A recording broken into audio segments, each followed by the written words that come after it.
Olá, meus queridos, mais uma vez nós estamos aqui para refletirmos. E a nossa reflexão de hoje é: sou culpado pelas escolhas que fiz?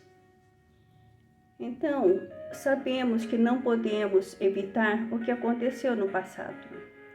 Se foi bom ou se foi ruim, devemos assumir a autoria de todas as experiências, pois elas nos tornaram o que somos hoje.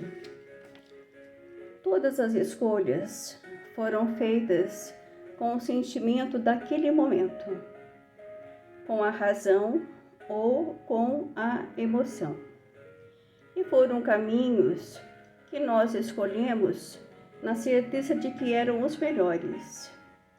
Portanto, quanto piores tenham sido esses caminhos, melhores somos hoje.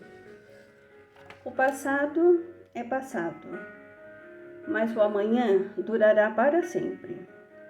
E não podemos permitir que o passado controle a nossa vida e ocupe um lugar em nossa mente, nos impedindo de prosseguirmos e de sermos felizes.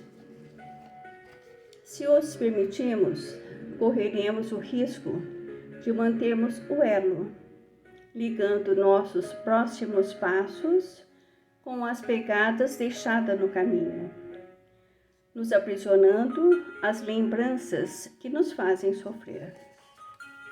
Entremos em nossos corações e verifiquemos quem nós somos e o que é que nós queremos ser.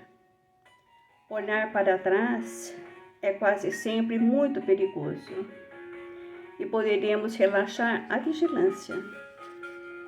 Trabalhemos o desapego e liberemos o nosso antigo eu e abramos os braços para os novos tempos e enxerguemos novos caminhos que se abrem para nós a cada dia que amanhece.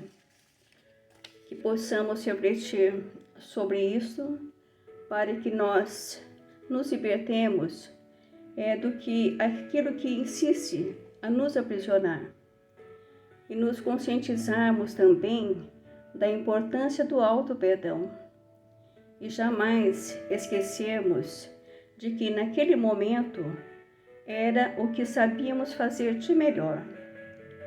E assim nós vamos encerrando a nossa reflexão de hoje. Gratidão a todos. Até a próxima, se Deus assim nos permitir. Fiquem com Deus.